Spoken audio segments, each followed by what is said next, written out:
Beyond representation, the hidden truth about Black women's entrepreneurship. Good morning, everyone. I'm absolutely thrilled to be standing here today sharing insights from my transformative interview with Angie Duffy, a revolutionary force in the entrepreneurial landscape for Black women.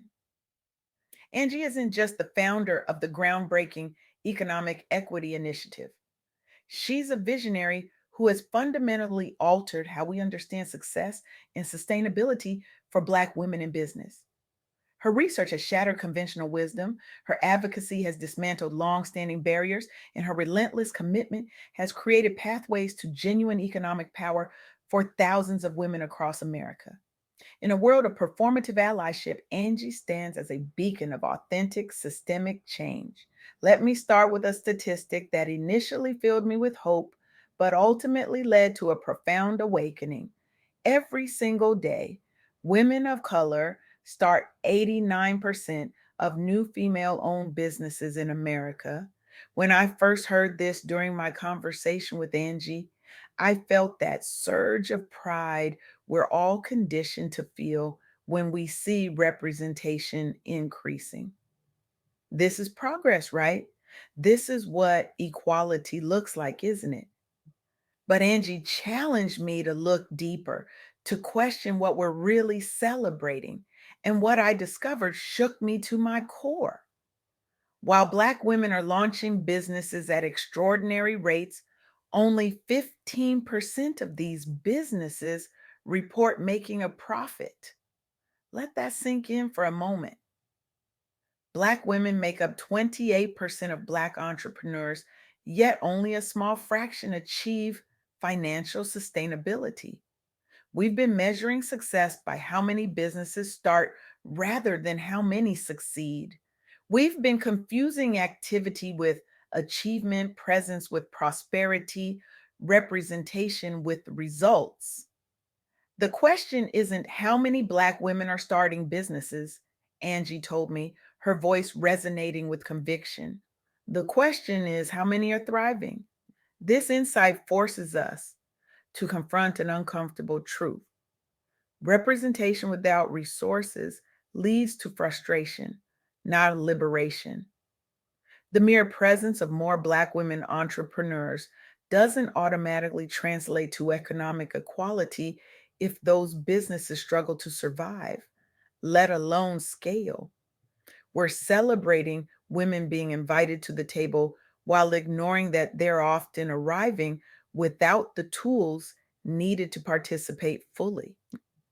During our extensive conversation, Angie illuminated three critical insights that challenge everything we think we know about entrepreneurial success for Black women. First, what she calls the growth profit paradox. The statistics appear impressive on the surface. Businesses owned by women of color have grown at a staggering rate of 163%. Black women owned businesses now represent 21% of all female owned companies. Yet simultaneously, Black women face the highest unemployment increases, 106,000 jobs lost in April 2025 alone. And their businesses struggle disproportionately with profitability. It's as though we're celebrating the number of seeds planted while ignoring how few are blooming. The second insight concerns the devastating funding gap. Women led businesses receive only 7% of global venture capital. In developing economies, they're 30% less likely to secure funding compared to male led ventures. Even when funding is secured, the median amount received by women led businesses is just $105,000, substantially lower than the overall median of $204,000. This creates what Angie powerfully describes as a perpetual cycle of undercapitalization. Businesses that can't access the resources needed to overcome initial hurdles and achieve sustainable growth. It's like being invited to compete in a marathon, Angie explained, But starting miles behind everyone else, wearing weighted shoes, and being offered less water along the route, then when you don't finish first, people question your commitment or ability. The third insight moves beyond individual effort entirely. Success for Black women entrepreneurs isn't simply about working harder or smarter. It requires dismantling structural barriers. Women globally report 20% less confidence in their business skills, with 40% citing self doubt as a major barrier. This is compounded by what economists call time poverty from care responsibilities and systematic exclusion from high growth industries. As Angie told me, with fire in her eyes, the myth of meritocracy is particularly damaging for Black women entrepreneurs because it suggests that if they just hustle harder, success will follow. But you can't hustle your way out of systemic barriers. You can't outwork racism and sexism. These aren't just abstract concepts, they're lived realities for thousands of women.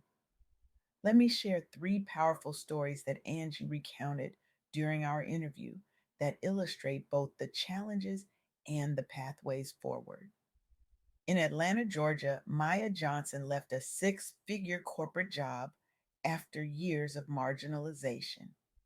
Using her severance package, she started a consulting business and quickly discovered that countless other Black women entrepreneurs faced similar challenges but lacked support systems. This realization led her to found the Black Women's Business Collective in 2023. The members of this collective faced staggering barriers. 73% couldn't secure necessary funding for growth, and many reported being denied loans at twice the rate of their white counterparts, despite identical business metrics. Rather than accepting this reality, they created something revolutionary, a peer lending circle where members pooled resources to provide microloans to each other, coupled with a mentorship program pairing established Black women business owners with newcomers. The results were transformative. By 2025, members reported a 35% increase in profitability compared to the 15% average for Black women entrepreneurs nationally. The collective has grown to 250 members across Georgia and has facilitated over $1.2 million in peer to peer lending. Their model has been replicated in five other cities, creating a network of over 1,000 Black women entrepreneurs supporting each other's growth. When traditional systems fail us, Maya told Angie, we build our own. Then there's Tasha Williams, who spent 12 years in Silicon Valley watching white male colleagues with similar or lesser qualifications receive funding for ideas nearly identical to those pitched by Black women who were rejected. This experience led her to launch Tech Melanin in 2024, a technology startup incubator exclusively for Black women founders in the tech sector. Participants faced both gender and racial bias in pitching to investors, with many reporting being questioned about their technical capabilities despite impressive credentials. The incubator created a 6-month intensive program, including technical skill enhancement, pitch preparation, and direct introductions to Black and allied investors committed to funding diverse founders. The first cohort of 15 Black women founders secured a combined $3.2 million in seed funding, significantly higher than typical funding amounts for women led businesses. Tech Melanin has now graduated two cohorts totaling 30 Black women founders, with 80% successfully securing joint funding. Three graduates have created seven-figure businesses, providing employment opportunities primarily in Black communities. We're not just building businesses, Tasha explained. We're building generational wealth and dismantling centuries of economic exclusion. Perhaps most revealing is the story of Kendra Thomas, who started her first business while caring for two young children and an elderly parent. She experienced firsthand how time constraints limited her growth potential compared to entrepreneurs without these responsibilities. This led her to create Balance in Business in 2023, a virtual support platform addressing the time poverty challenge faced by Black women entrepreneurs with caregiving responsibilities. Members reported spending an average of 35 hours weekly on unpaid care work while trying to grow their businesses, contributing to burnout and limited business growth potential. B&B created a cooperative childcare network, virtual assistant matching service, and business systems automation training specifically designed for women balancing business ownership with family responsibilities. The impact was immediate and profound. Members gained an average of 15 productive hours weekly to reinvest in their businesses, resulting in a 27% average revenue increase within 6 months. B&B has served over 500 Black women entrepreneurs and created 75 part-time employment opportunities specifically for other caregivers seeking flexible work. Time is the ultimate non renewable resource, Kendra noted. When we give Black women entrepreneurs more of it, they don't just succeed, they revolutionize industries. These stories reveal something profound.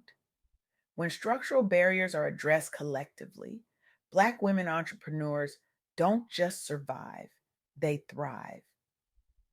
As Angie powerfully stated, the question isn't whether Black women have what it takes to succeed in business. The question is whether our economic systems have what it takes to support their success. This brings me to a quote from Angie that fundamentally shifted my perspective. In a world that profits from your self doubt, loving yourself and demanding what you deserve is a revolutionary act. For Black women entrepreneurs, this means rejecting the narrative that their struggles stem from personal deficiencies rather than systemic barriers. So, where do we go from here? This isn't just an intellectual exercise. This is about fundamentally reimagining what economic justice looks like. I challenge each of you today to move beyond passive acknowledgement to active participation in creating change. If you're an investor, examine your portfolio. Are you funding diverse founders at equitable rates and amounts? If you're a consumer, where are your dollars going? Are you intentionally supporting Black women owned businesses? If you're a business leader, how are you using your influence to dismantle barriers in your industry? The true measure of our progress isn't in how many businesses start, but in how many succeed. It's not in symbolic representation, but in substantive results. It's not in celebrating that Black women are in the game, but ensuring they have a fair chance to win it. As Angie reminds us, the most revolutionary thing we can do is create economic systems where Black women's brilliance isn't just acknowledged, but properly resourced. When we do that, we all benefit from the innovation, perspective, and leadership that has too often been marginalized. The time for polite conversations about diversity is over. The time for meaningful action is now. Because a world where Black women entrepreneurs can truly thrive isn't just a more equitable world, it's a more prosperous, innovative, and vibrant world for all of us. Thank you.